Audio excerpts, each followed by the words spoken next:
Good morning, everyone.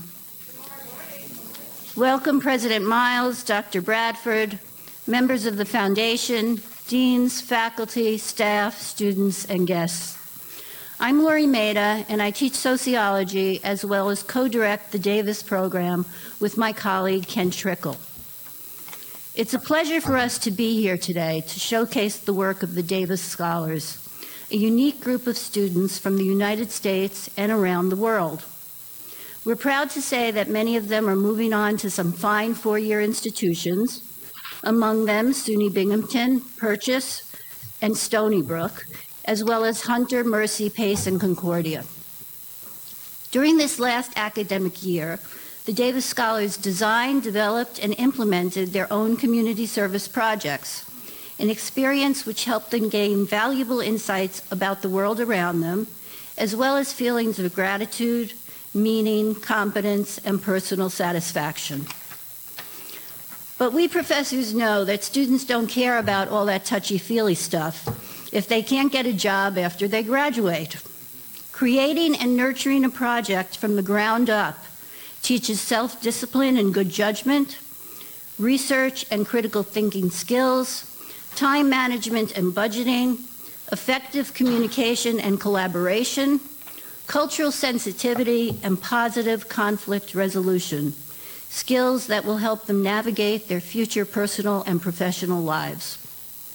The students you're about to meet are campus and community leaders because they possess all those tangible skills to succeed, but also understand the intrinsic value of service and the importance of helping those among us most in need.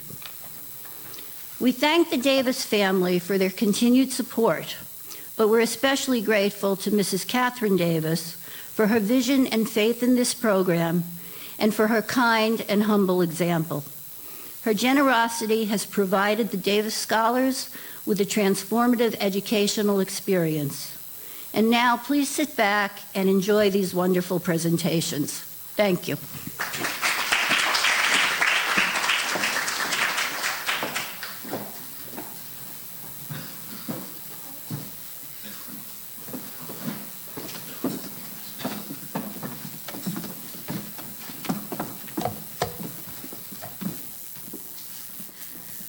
Good morning, everybody. My name is Amanda Strobel, and this is our group, Community Interactions. I am a chemical engineering major here at Westchester, and I'm from the United States. Hello, good morning. My name is Hakeem from Morocco, majoring in computer science. Good morning. My name is Celine Carrillo. I am from Mexico, and my major is human services. Good morning, my name is Omar Retiga. I'm from Puerto Rico, and I'm majoring in social sciences. Good morning, my name is Berlinda Frangai. My major is biological sciences, and I'm from Albania. The goal of our group was to provide a fun and educational after-school program for the children of Don Bosco Community Center. The purpose of our group was to educate the participants about character development, self-esteem, and good decision-making, such as healthy eating choices. This was accomplished through various workshops, 90-minute workshops on Fridays and Saturdays. The institution we're working with is Don Bosco Community Center in Port Chester, and we got in contact with them through volunteering opportunities that they offer, and we noticed that there's little to no after-school programs for the children who attend this center regularly, except for an open gym. Don Bosco is a religious institution founded in 1928 by Italian immigrants that serves immigrants and other minority youth and their families in the village of Port Chester.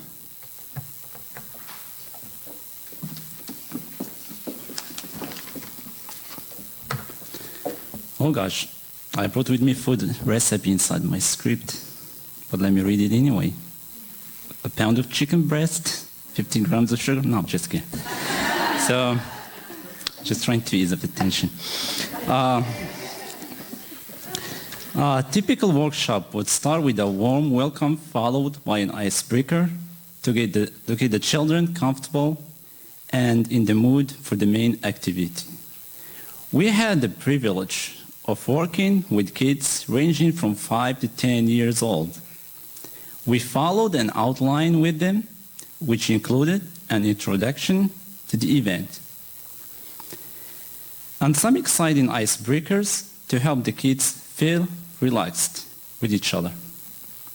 Once the kids were calm, we went ahead with our main activity. Most of our workshops were focused on developing self-esteem. When we concluded with our main activity, we closed it up with a fun and exciting game in order to keep the kids content. Lastly, we asked the kids for their thoughts and feedback on the day's workshop. So here is a few activities we conducted throughout our involvement with Don Bosco since January.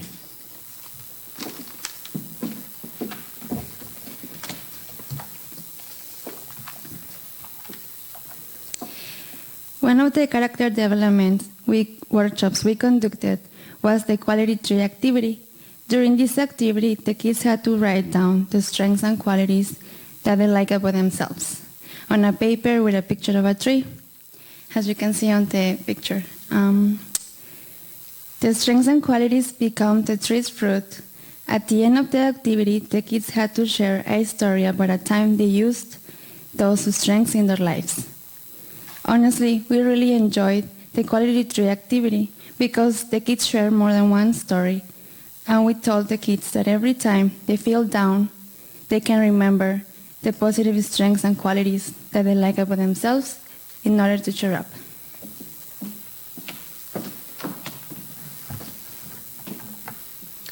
For the self-esteem activity, Toot My Own Horn, the kids were given a worksheet which they needed to finish by using their own positive trait to finish the sentences. For instance, good at, which some of the kids answered with playing video games, while others answered with doing math homework. The purpose of this activity was to remind each one of them that their strengths outnumber their own perceived shortcomings. For the activity, A Spoonful of Sugar, kids were taught the difference in sugar quantity between food items. For instance, fruits versus candy bars. This was done by filling sandwich bags with different amounts of sugar. Kids were able to see the disparity in sugar content between a snack-sized, a bite-sized candy bar versus an apple. They learned that just because a candy bar is smaller than another snack doesn't necessarily mean it's going to have less sugar than that item.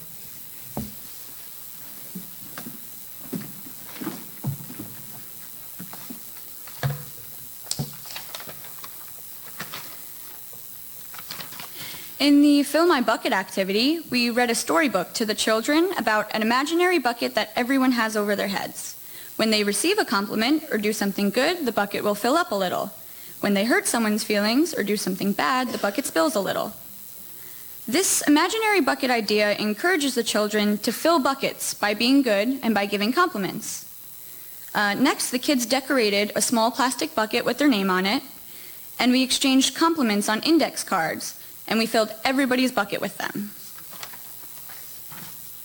The Fill My Bucket activity is all about boosting self-esteem and encouraging the children to think about their thoughts and feelings as well as those of others.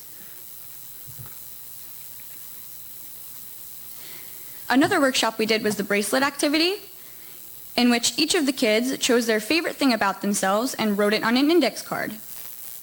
Next, we used beads to create a bracelet that represents the thing they chose. For example, one of my favorite things about myself is my long blonde hair, so I made a yellow bracelet.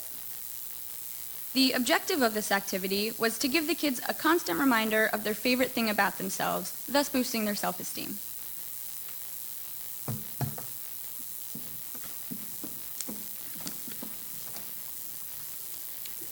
Our Interactions community program focused on building self-esteem and helping the children to recognize their unique abilities, talents, and skills.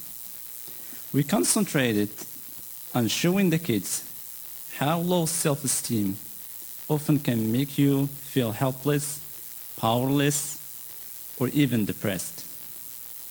For these reasons, it is vital that we advocate for healthy self-esteem. At the end of the program, we ask the children if they noticed any change in their self-esteem, confidence level, and security. Their answers were positive and very promising. They all agreed that their confidence level got higher compared to the first time we met. They also developed the ability to listen and to help each other. Lastly, this was a learning experience for everyone involved, even all of us, as we learned to be confident and not let any setbacks get us down. Now we have a little short clip that summarizes some of our feedback. Hello, can you tell us your name, please? My name is Azette. My name is Matthew Pizates. Nice. My name is Jamie. Jamie. My name is Melanie. Melanie, nice to meet you all. So guys, what did you learn today? We learned about Yes? we learned kindness. Kindness. Yes. Any positive traits? Like goofy, funny, chill, hopeful, Hopeful. brave, Kind. humble, That's all good traits. strong, goofy. Are you guys sure you're gonna use it? You're gonna use it in real life? Or you're just gonna be using it here? Grateful. We can use For trusting real life, yeah? in life, yes. Organized. Okay, so thank you so much, and we hope we do more stuff of this, okay? With you? Okay. Thank you.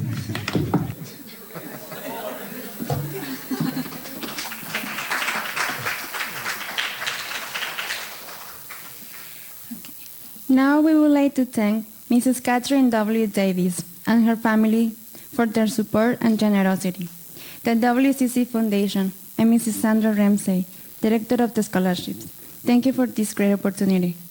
Very special thanks to Ms. Eve Lerner, Vice President of External Affairs at WCC, Mrs. Margaret Diaz, Associate Executive Director at Don Bosco Community Center in Portchester. Thank you, Mrs. Diaz, for allowing us to work with the children from Don Bosco. And finally, we would also like to thank the co-directors of the Kathryn W. Community Scholarship Program, Dr. Lori Meira and Professor Ken Trickle. We couldn't have done this without their mentorship. Thank you so much.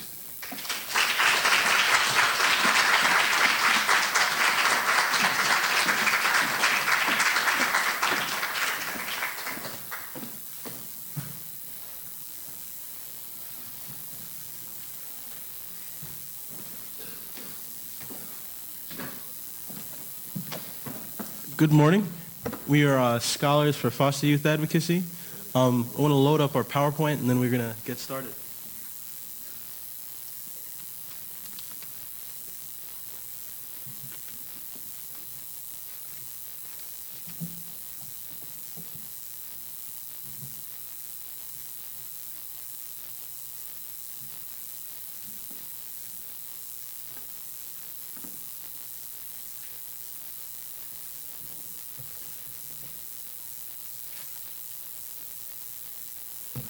So before we tell you our story, we want to first introduce ourselves. My name is Kimani Muthra, and I'm a second-year student in the cybersecurity program here at Westchester Community College, and I'm from Bronx, New York. Good morning. My name is Daquan Chisholm. I am a member here at the electrical engineering program, and I'm also from Yonkers, New York. Morning. My name is William D'Onofrio Smith. I'm graduating in communications, and I'm from Yonkers, New York.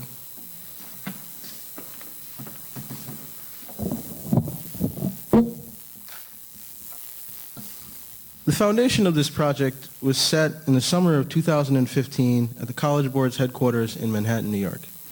A member of our group was in attendance of an annual awards ceremony hosted for foster youth receiving scholarship awards. On this day, he was supporting a relative and award finalist who was previously in the foster care system. Towards the end of the ceremony, a woman mentoring an awardee took the podium. Struggling to hold back tears, she proudly spoke of the trials endured by her mentee, a young girl exposed to untold hardship. Towards the end of the ceremony, a woman mentoring, she proudly told of this young girl's academic successes. She began sharing, afterwards, this mentor did something startling. She began sharing a shocking reality with the room. We want to share this with you. Because of this country's inability to provide complete support for youth in the foster care system, the data gathered for this cohort shows a long list of astonishing things.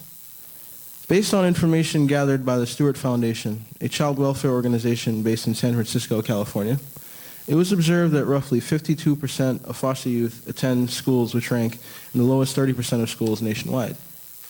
Additionally, a mere 50% of these students receive their high school diploma. Now, as disheartening as that is, the following discovery is much worse. Through further analysis, it was observed that only 10% of foster youth will even get a chance to attend college. And of that 10%, less than 3% were likely to graduate. In all honesty, the statistics we've shared with you today have been very generous. In particular, more recent estimations of the final statistics we've shared, the statistic for college graduation, have aggressively been approaching 1%. After conversing about this in our group, we made our minds up to help out with this issue. We turned it into our outreach project. We sought to make a difference for some members of this population, if even in the smallest capacity. We defined a concentrated mission to be completed over the duration of this academic year. We made plans to help resolve the academic difficulties facing members of the foster youth community by providing support and youth mentorship.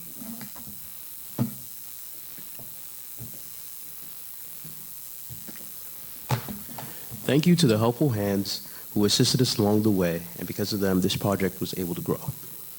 In the summer of 2015, one of our team members met with the commissioner of the ACS, the Administration for Children's Services, discussing how students could be helpful for the cause of improving child welfare. This conversation helped give us insight on setting the proper foundations for our project. It also shed light on some of the difficulties and issues that face many youth today and what we could do to help as their peers. We were then later put in touch with the youth program manager at the New Yorkers for Children, a child welfare organization based in New York City, which works to help the improve of lives of youth in foster care. With her wealth of knowledge and experience in the field of youth advocacy, she gave clear advisement on key action steps we could take to make our program more effective. Beyond her advice, she put us in contact with an advocacy organization known as Fostering Advocacy, Change, and Empowerment, also known as FACE. This organization is completely comprised of current foster youth and former foster youth, working to reconstruct the community as well as policy change throughout the system for foster care. Due to their membership and experience as foster youth, they had a level of insight no other population had or any other organization we worked with. From here, we worked closely with their program coordinator, Hassan Williams, to further structure our project into an executable format. After much discussing with FACE and their staff liaisons for Cardinal McCloskey, a community service program preparing youth for adulthood, we worked closely for weeks to develop materials not only relevant to college-age youth in the foster care, as well as youth aging out of foster care as well. A key focus proposed to us in this process was keeping the information we shared with them about our experience as effective college students limited to what was vital. So through our connection with FACE and the diligence of reaching out to other organizations, we were able to share our workshops and agenda with the Jewish Care Association in Pleasantville Cottage, as well as the Children's Village in Yonkers, in conjunction with the Brave Hearts organization. I myself was a member of this very amazing organization. They helped me change my life and become the man I am today. And if not for their help, I wouldn't be here, and as well as my team members. And if not for these great organizations, we would not have been able to complete our project successfully.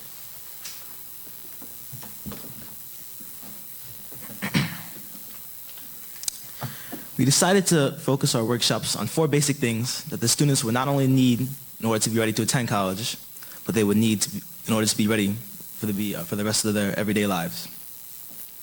In our first workshop, we discussed why it is important to attend college. We discussed both the financial and non-financial benefits that those who go to college enjoy over those who do not go to college.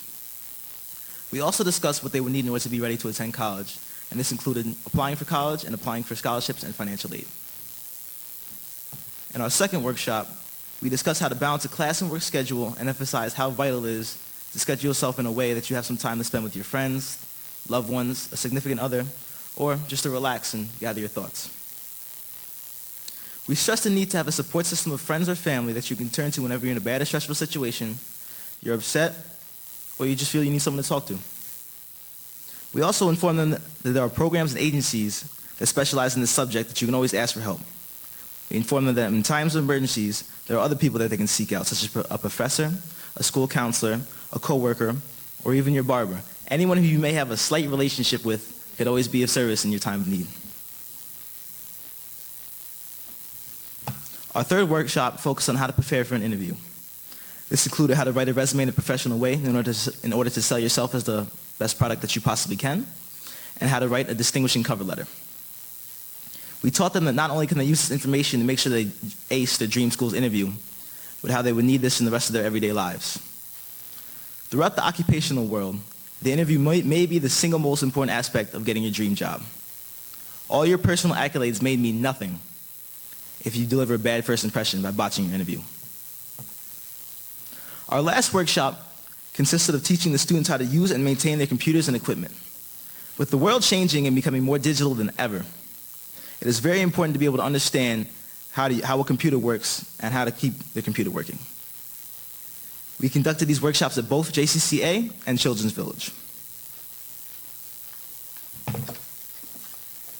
At Children's Village, we were also able to talk to the kids about our life experiences and how we shared similar attributes and upbringings. We talked about how college has helped us become better people and better prepared for the world, and how it can most definitely do the same for them.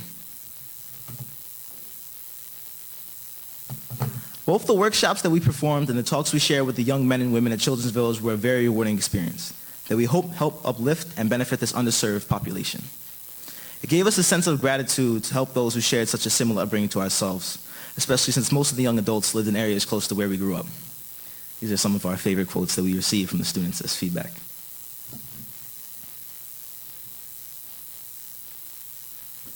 We would like to thank Ms. Kathryn Hillard, Mr. Hassan Williams, Mrs. Carey from Children's Village, Professor Kent Trickle and Dr. Lori Maida, our Davis Program co-directors, and a special thank you to the late Ms. Catherine Davis and her family, Ms. Sandra Ramsey, the Director of Scholarships, Ms. Eve Larner, the VP of External Affairs, and the WCC Foundation. Thank you.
Hello, everyone, and good morning. We are the UN Millennial Workshop, and I would like to start by introducing ourselves.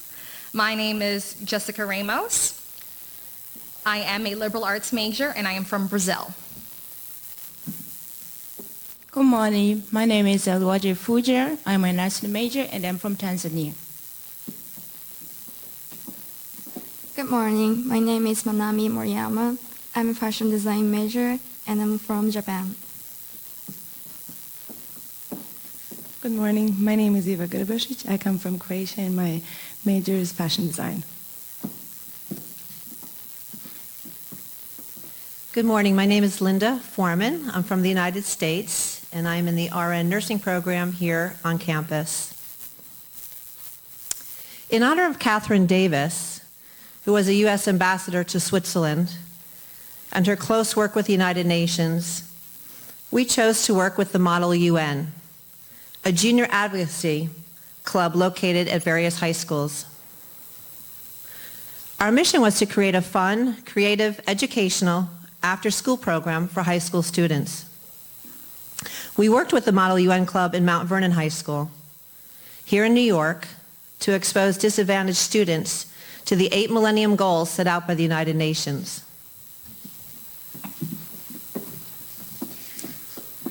We set aside our first workshop to get to know the kids better and establish our goal for the next few weeks. Through icebreakers and introductions, we were able to connect with them on a personal level and learn about the various countries they are from. Our second workshop focused on the first millennial goal to eradicate extreme poverty and the second goal to achieve universal primary education. We grouped students into families with a set monthly budget that represented a supporting salary for a family of 4 in most impoverished countries. With that, students had to take care of expenses such as water, electric bills, food, medication, and school supplies. They quickly realized they weren't be able to provide all necessities for their families and came up with scenarios reflecting measures that would be needed to take in order to sustain this family, such as stealing, giving up children for adoption, and even starvation. Later, students came up with ways to put an end to poverty through aid from first world countries and self-sustainability projects. With Goal 5 to achieve universal primary education, we conducted a forum on hardships of achieving higher education in third world countries. We allowed the students to share personal stories and experiences related to their native countries in which education is scarce.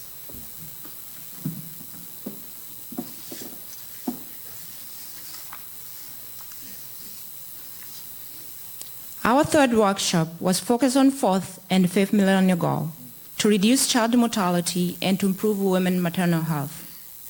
The goal was to help students gain an understanding of hardships of world hunger. We also help students understand that there are parts of the world where hundreds of millions of children live in conditions that are considered inhuman by most of us. I asked them how they could reduce child mortality within their communities. Their responses were amazing. They were able to come up with a solution for how families could educate on sanitation, and they expressed the need for children to be immunized. They also said the children should get access to nutrition, information. The students were divided into groups of 4. Within their groups, they were asked to adapt to one country in the world and pretend that they were there at the moment. They were given questions. For example, how can we stop world hunger, and how are some solutions that could make a huge impact on reducing child mortality? Since child mortality is a global issue, students were asked to choose one representative who could go to the General Council of United Nations that is held September for every year. Goal number 5 was geared toward educating students about the importance of reducing maternal health problems that are facing our world today. the student learned how this problem can be prevented. Some of the points that were explored enable students to learn how this problem can be prevented if appropriate action is taken. This workshop showed the student that in order to reduce maternal health problems, women must have access to skilled prenatal and postnatal care. We can also reduce maternal health problems by providing the surgical supplies necessary to handle complications. Students learned that by educating and empowering women, they can lead healthy lives and can protect their families from disease. They also realized that if hospitals reduce fees for women, this can help to reduce maternal health problems.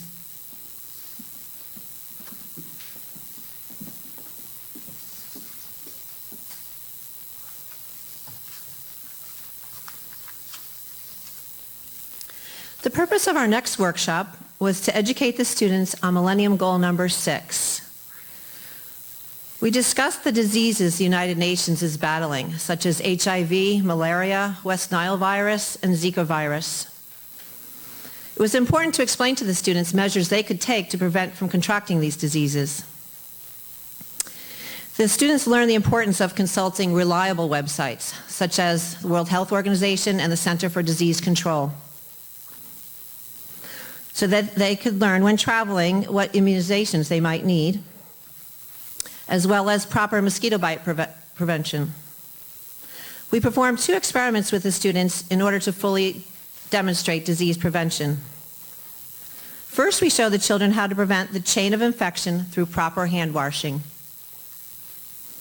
After exposing the students to harmless pseudogerms in the form of a bacterial gel, we asked the students to wash their hands as we had properly demonstrated. We then allowed them to view their hands under a black light, which revealed that many of them had taken shortcuts while hand washing. Most students required 2 to 3 attempts in order to pass inspection, be considered germ-free, and be awarded a Germinator-Terminator certificate. The students laughed while learning a valuable lesson, and everyone wanted to earn a certificate. Secondly, we asked the students, what is one of the #1 non-communicable diseases amongst all ages ravaging through the United States? They guessed correctly, obesity. But we asked, what does obesity lead to? And that is diabetes. We brought in 15 different foods consisting of the most popular beverages and snacks. We played guessing games with the students for prizes, such as which food had the lowest gram of sugar, which food had the highest gram of sugar, and how much grams of sugar should we have in a day. The students learned about nutrition, how to read food labels, and hopefully how to prevent their families and themselves from getting diabetes. They also became aware of the importance of taking the time to calculate their daily intake of sugar grams.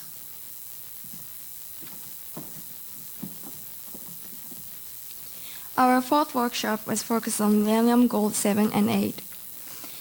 Millennium Goal 7 is environmental sustainability. As technology has improved, more of the natural environment has been destroyed. A lot of students already knew about recycling and planting.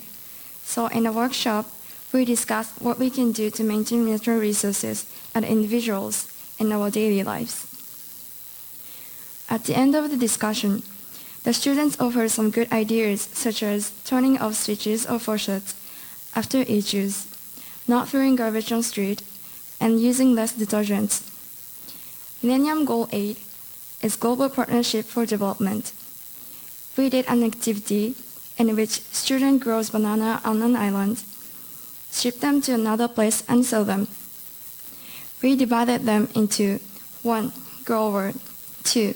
Island Banana Development Company, which is co-owned by the island government and Island Growers Association to help the growers. 3. Shipping, importing, and packing company. 4. Wholesaler, and 5. Retailers. Then I asked them to decide what share they should earn of the total banana price. Most students said that higher share for the growers and lower share for the retailer. However, the reality is the retailer and shipping company get 30% for each, and each growers and banana development company only get 10%.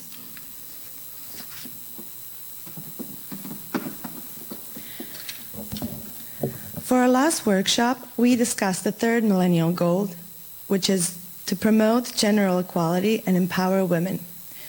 We also had a pizza party to celebrate our times together.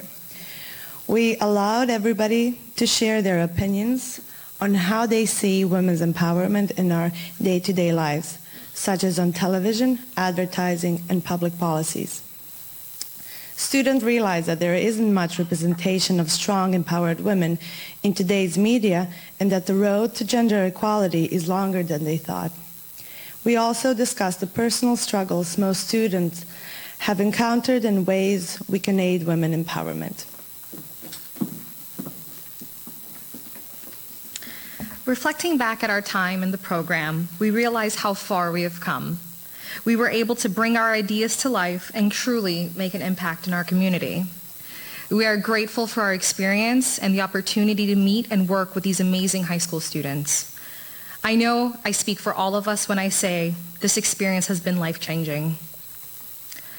We'd like to extend our gratitude to the Mount Vernon High School's Model UN Club and the faculty for having us. Thank you to Professor Trickle and Professor Maida for all their support and their guidance. Thank you to Ms. Eve Larner, to Sandra Ramsey, and the Westchester Community College Foundation for making all of this possible. And a special thanks to Kathryn Davis for this amazing, life-changing opportunity. And thank you all.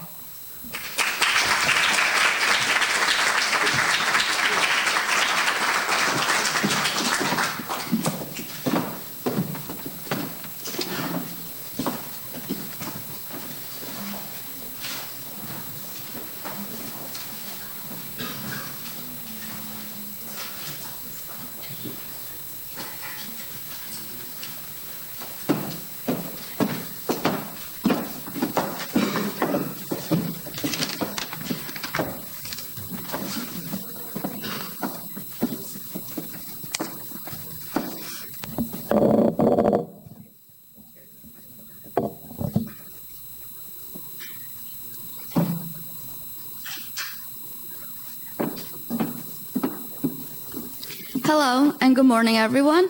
We are Diversity Works. My name is Ashley Delgado and I'm from Ecuador. These are my group members, Shoshana, who is from Jamaica, Anne-Marie, who's from the United States, and Jensine, who's also from the United States. We chose the name Diversity Works because we feel in order to get the most from society, we must respect and understand diversity.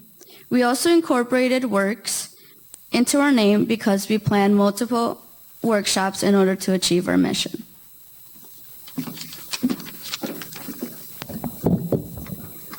Our mission is to work with teens at West Hab's after-school program to help them express their identities and understand their surroundings. We plan to prepare lesson plans combined with hands-on content in order to bring diversity and understanding to life. As the teens of West Hab were challenged with new ideas, critical thinking skills were ignited and compassion for others was developed throughout our workshops.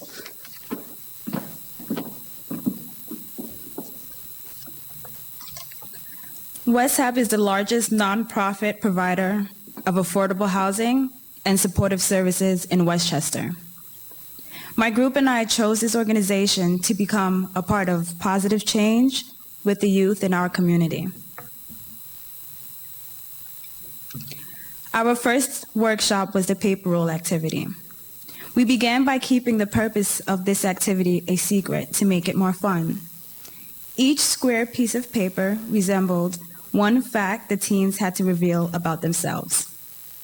With this activity, We built rapport and raised the comfort level between the teens and ourselves. Following our first activity, our next workshop was equal resources. The goal of this workshop was to raise awareness of different circumstances and opportunities for others. With this activity, the teens created Mother's Day posters with the supplies each group was given. Some groups were given more productive supplies than others, such as markers, magazines, scissors, and glue, while other groups only had a pencil. Some teens wanted to give up because they were only given a pen to work with, while others got right to work. After completing these posters, we all agreed that the posters would not be a fair assessment of what each person can do because of the difference in resources.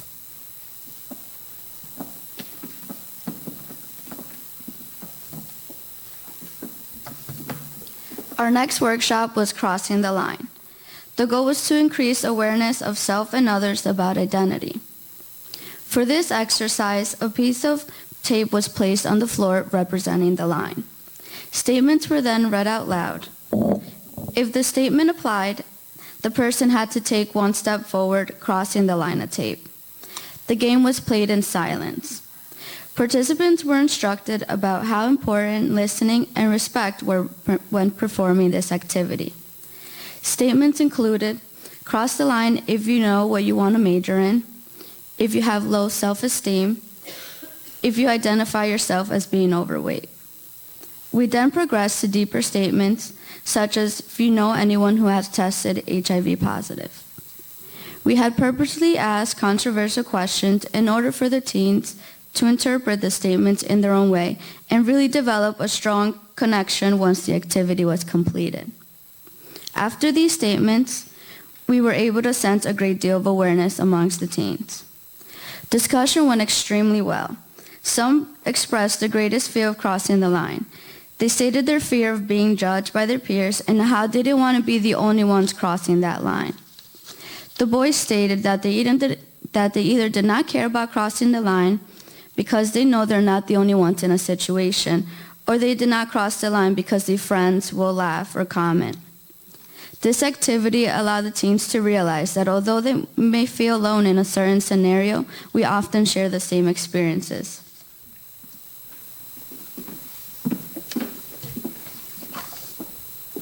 We progressed the following week with a workshop called What Do You Know? Or What Have You Heard? The purpose of this workshop was to allow the teens of West Hab to recognize the widespread use of stereotypes. Each sheet of large Post-it paper was labeled with a different person or type of group. Examples included women, people with physical challenges, Southerners, or the elderly. Groups of teens circulated the papers around the room. They were instructed to write one thing they either know or have heard about the people or group identified. We then discussed and evaluated their responses during a group discussion. We asked if the assumptions listed on the Post-it paper were accurate or inaccurate. We then concluded by evaluating how we would feel if these stereotypes were used against us. We later led another workshop called First Impressions. The goal of this activity was to allow the teens to discover that their first impression of someone is not always true. We passed out copies of the Herman Grid, which looks like this. Do you see the dots? We asked the teens to share their first impression of this image. Some teens recorded seeing gray dots, and some saw fingerprints, while others saw nothing at all. After giving them a moment to acknowledge the photo, we asked what each person had seen. The answers varied widely. They were turning the paper in every angle and direction possible, but some still couldn't see the dots, even after most of us had agreed upon seeing them. It was interesting that one sheet of black squares had so many different interpretations in a given period of time. We related this to life, as we all have our own interpretation of things, and therefore we understand people and situations differently.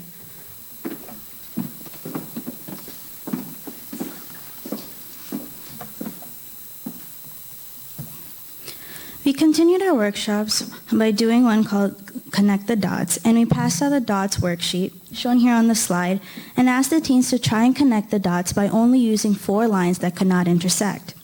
Throughout the activity, the teens got frustrated and continued asking for more sheets as they tried to figure it out. However, after many failed attempts, they finally gave up, although one did come extremely close. After showing the solution there on the slide and showing that I had to draw outside of the boundaries of the dots to complete the task, I started a discussion with them about thinking outside of the boundaries. For the solution, we had to draw outside of the lines, and that is what is required of us when we interact with others who are different than we are. I then asked the question, why is it that most of them did not think about going outside of the boundaries to complete the task and how we can relate it to real life? They explained by saying that we are so often busy thinking from our point of view that we fail to see the point of view of others. In addition, we tend to judge people's ideas instead of trying to understand them. The next workshop we held was called People with Disabilities workshop, and we asked the teens to take an online quiz that showed different variations of images that are usually used during a color blindness test. In the test, they had to see if they were able to be in the normal range of vision by identifying the numbers in the images shown here on the slide. We also gave them passages that they had to try and read aloud to illustrate the struggles those with dyslexia have when they are trying to read. Afterwards, we spoke about famous celebrities such as Tom Cruise, who suffers from severe dyslexia and has to learn his lines by listening to them off a tape. We asked if we should judge a book by its cover and if people with learning disabilities can still make important contributions to society. For example, we talked about Walt Disney, who was slow in school and didn't have a very successful school experience, but still became a well-known movie producer and cartoonist. Albert Einstein as well, who couldn't even talk until he was at the age of 3, didn't learn to read until he was 9, and his teachers considered him to be slow, unsociable, and a dreamer, and that he even failed his college entrance exams. Yet he was the man who eventually developed the theory of relativity.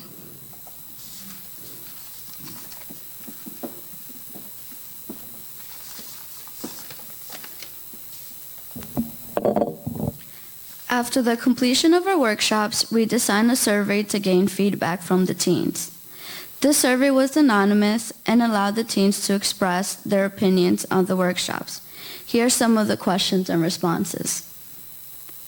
How was your experience working with Diversity Works? One teen said, "Good, I was able to open up with members around me."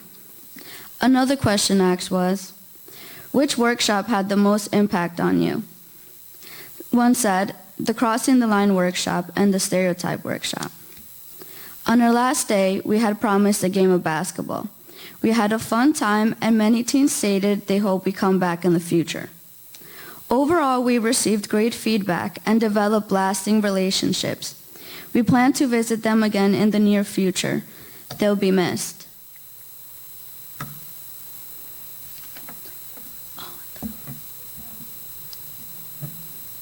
From the workshops, and they really appreciated it, guys. Not too many workshops can keep my teens engaged for that long period of time, so we definitely appreciate them, and the workshops was awesome.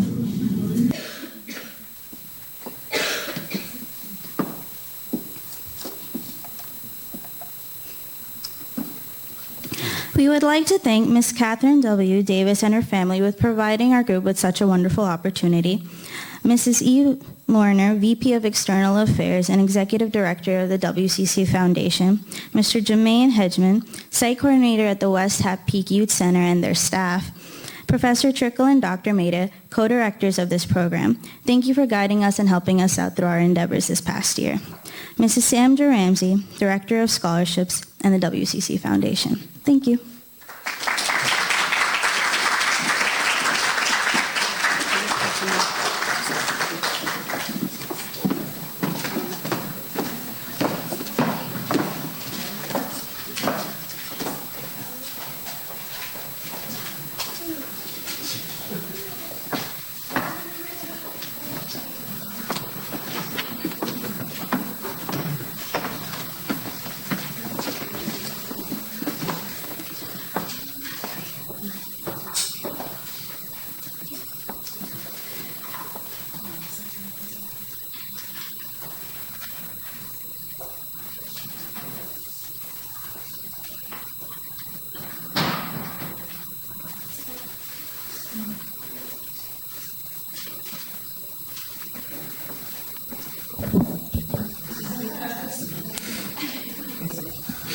Hello and good morning, everybody.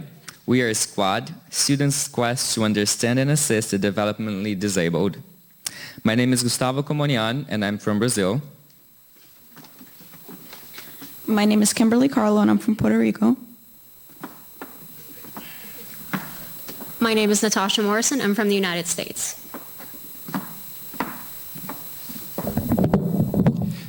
And my name is Joseph Baviel, and I'm also from the United States.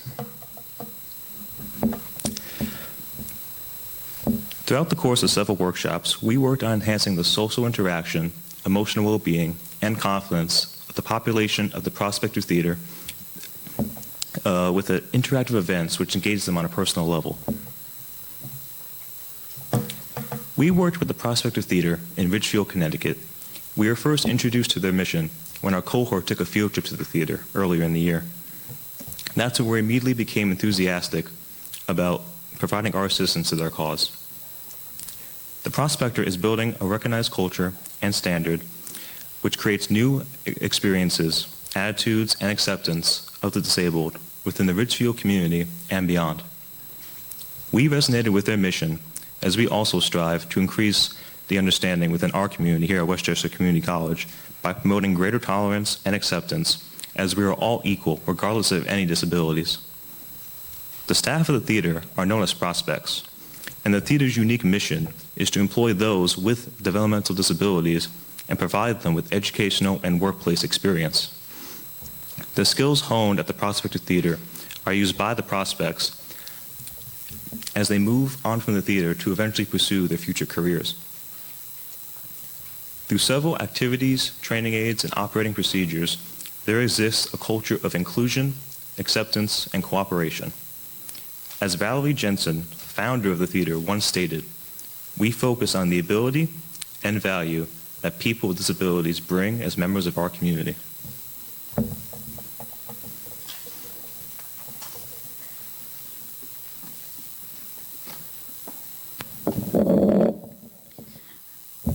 The Prospector has established Sparkle classes twice a week, which we had the opportunity to actively engage with the prospects on a personal level. We eventually led Sparkle classes after we had the necessary experience. Sparkle classes are designed to bring out the sparkle or hidden talents or passions in each and every one of the prospects. The classes appear to be just fun games that will simply entertain, when in actuality they are interactive games and activities that build skills such as communication, observation, responsibility, and creativity. At our first Sparkle meeting, we had the chance to meet some of the prospects, as well as get a feel for what made a Sparkle class. We usually began Sparkle classes with a relaxed activity to get everyone comfortable with each other, then an interactive event that focused on developing these valuable skills.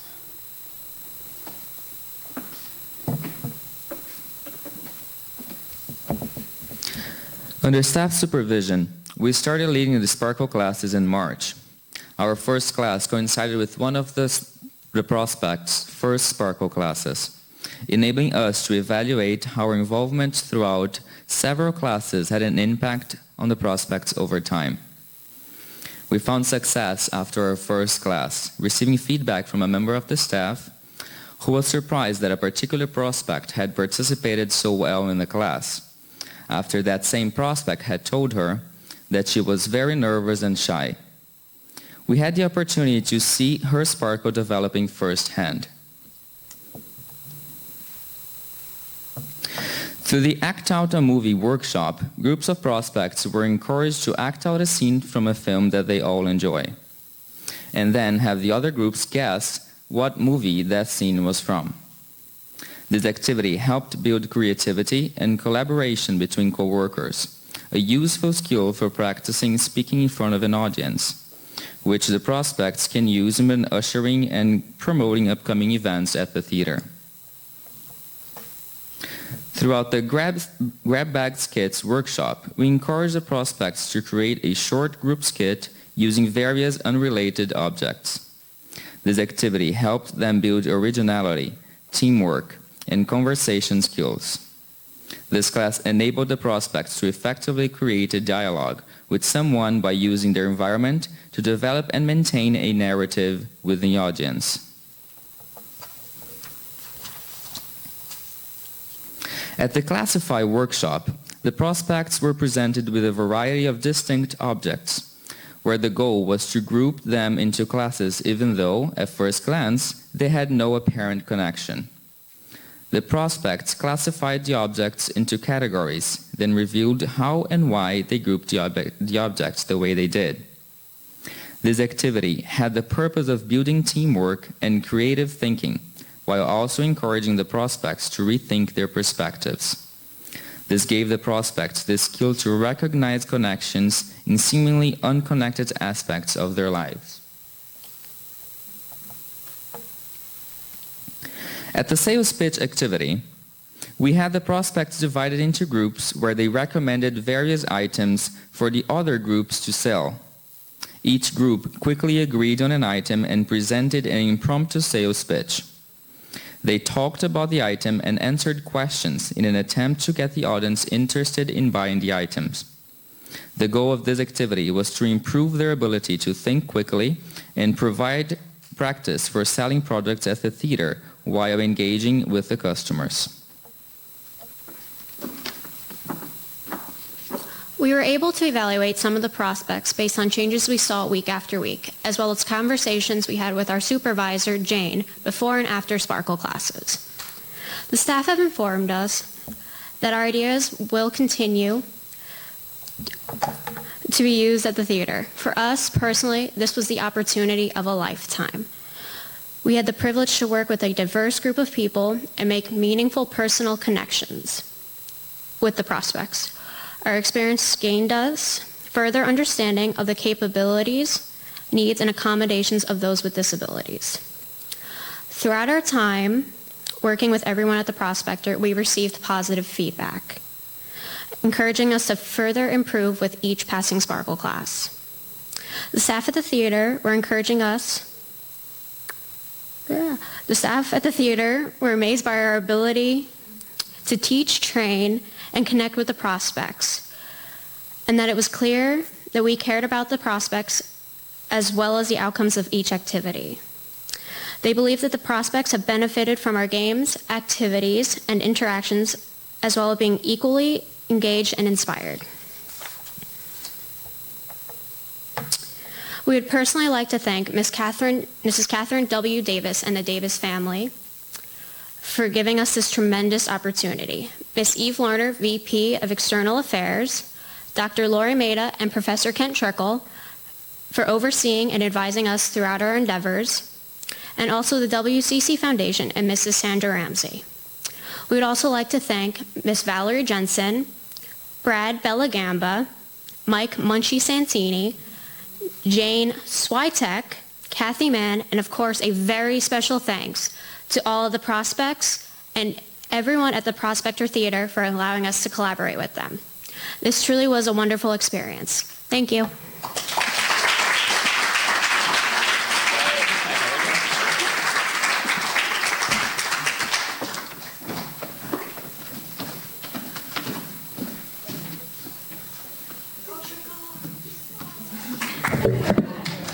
How about one more round of applause for our great Davis scholars?